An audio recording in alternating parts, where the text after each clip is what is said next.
We made it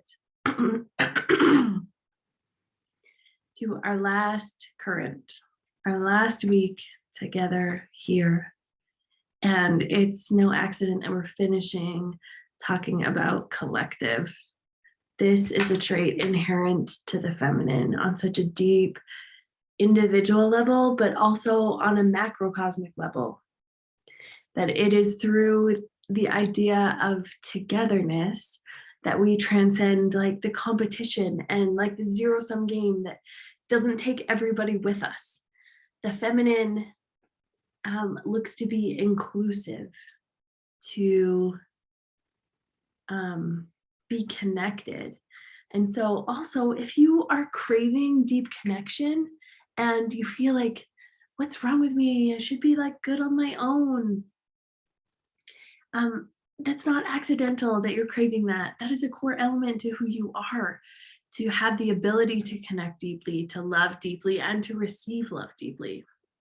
So, if we're starting on like a macrocosmic level, the feminine comes with the idea that we care for the earth, the animals, those in more vulnerable situations than us, that we are not just here growing using our gifts alone, but we are reaching and looking where there is the damage of ambition or selfishness or whatever it is anywhere around us.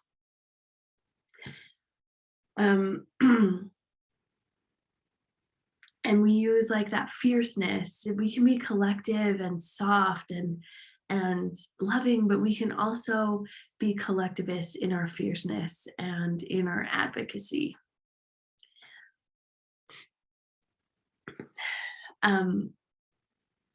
Next from that point is that we look at the collective as our source and our responsibility.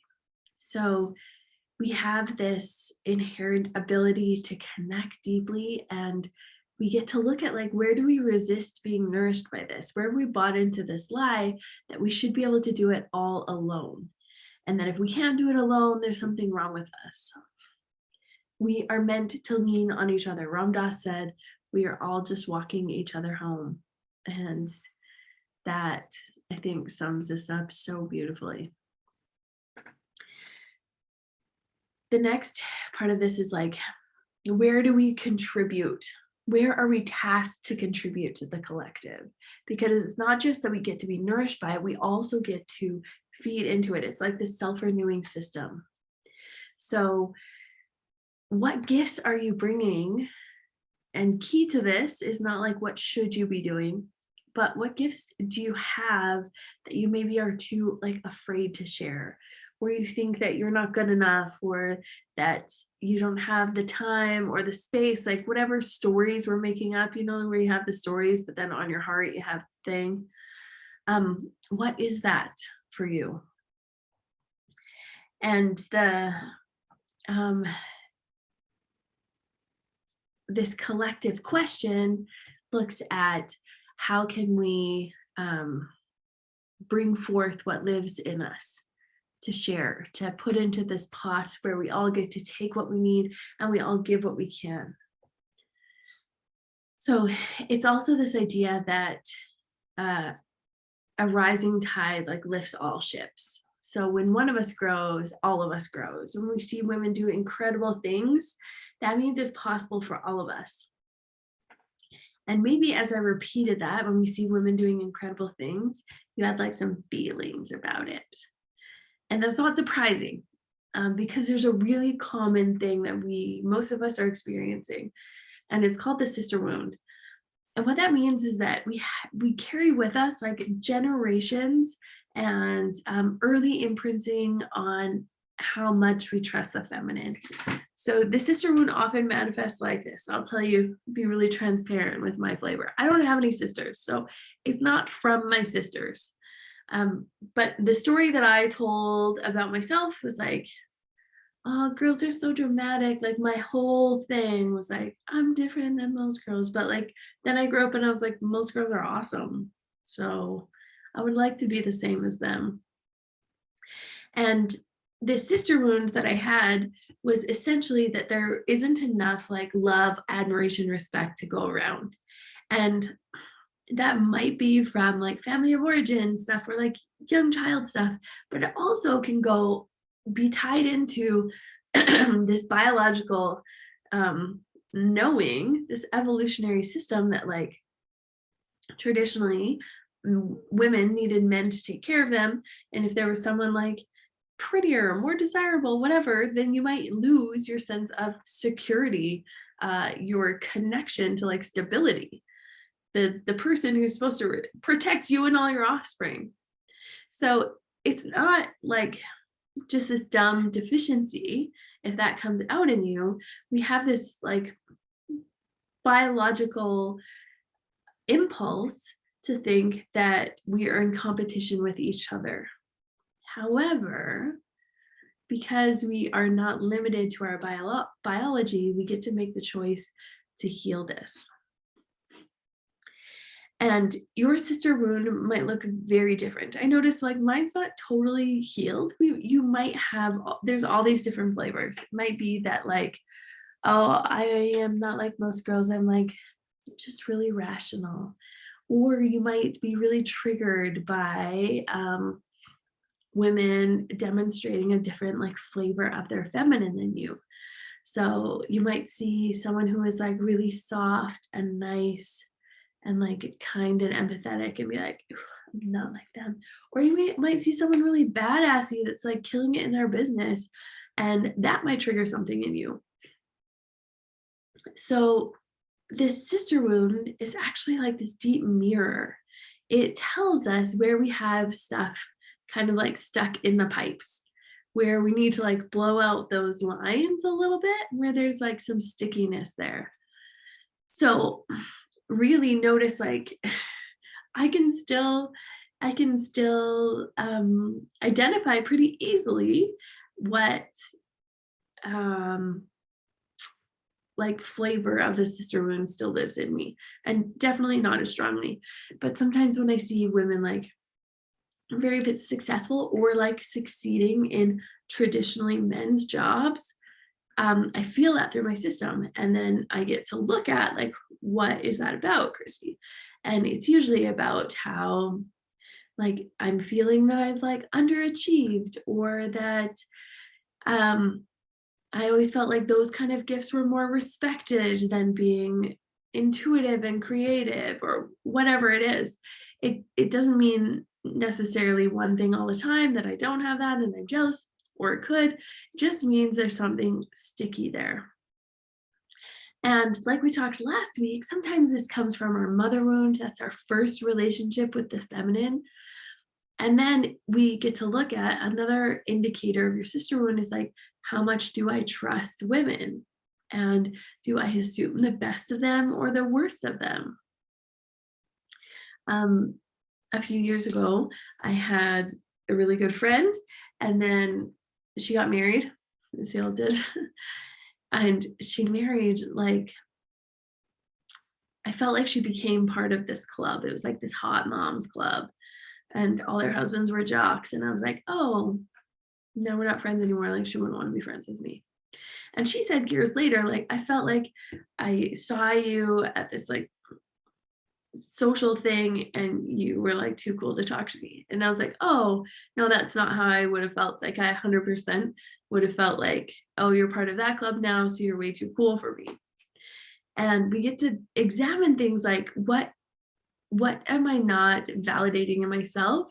What am I afraid I don't exhibit, or that I do exhibit, that makes me so triggered by other women?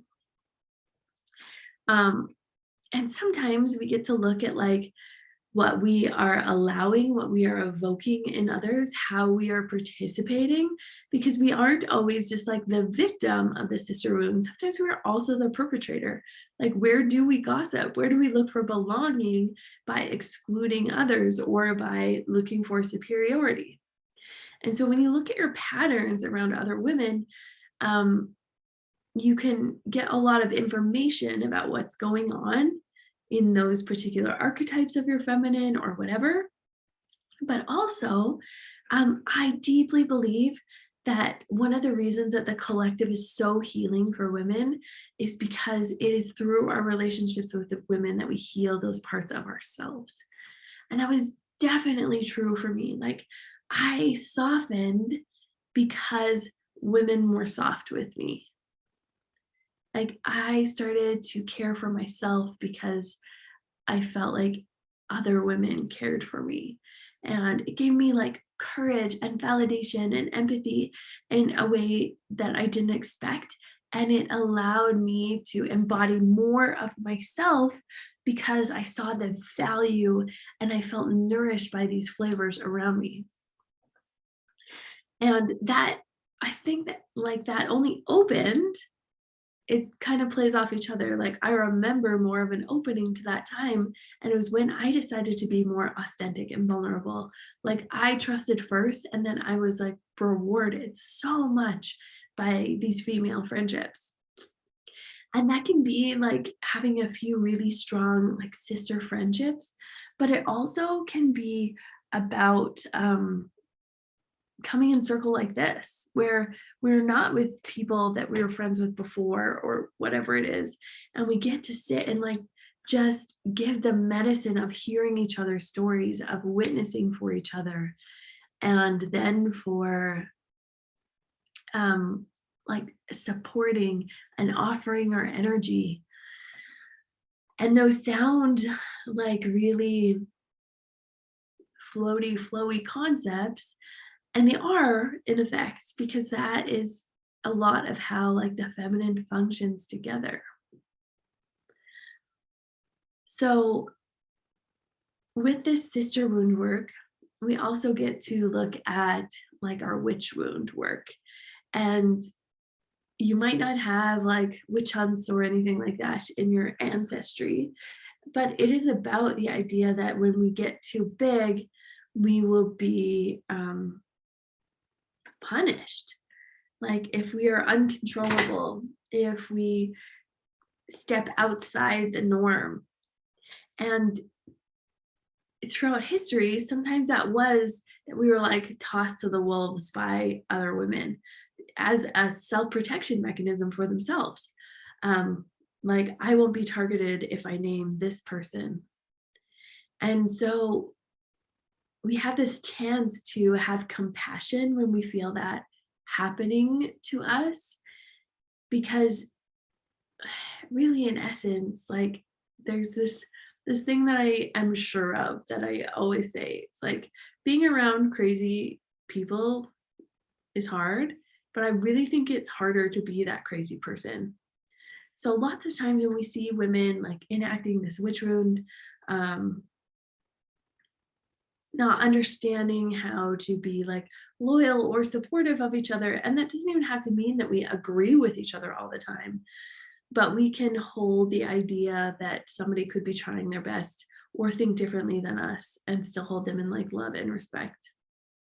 But when we find ourselves victims of this witch wounding, we also can have this moment of compassion and look at it for what it is, as like, I know that yeah, I had a big sister witch wound happening in my life, and it was only through my own like growth and evolution, my own feelings of like safety and self-worth, that I moved through that.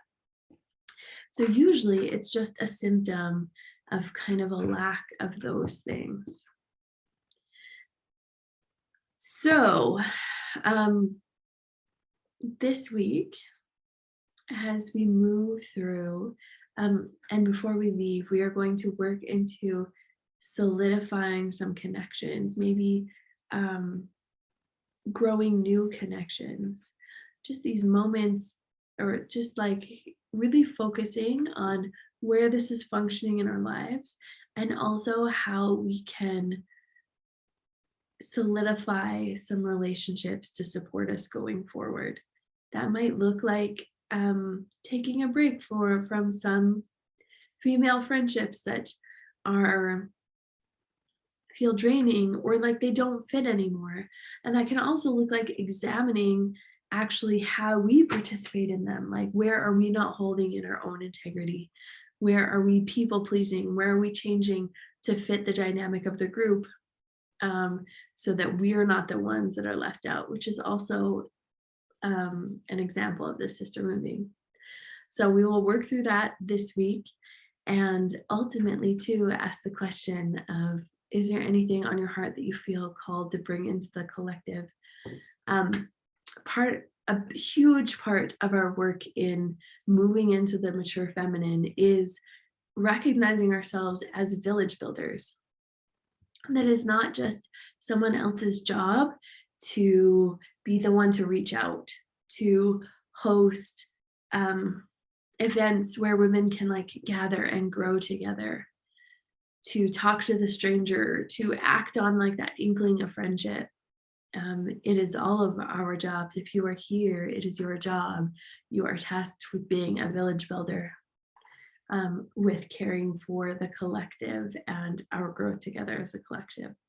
So I hope this examination goes well, and I can't wait to hear about it.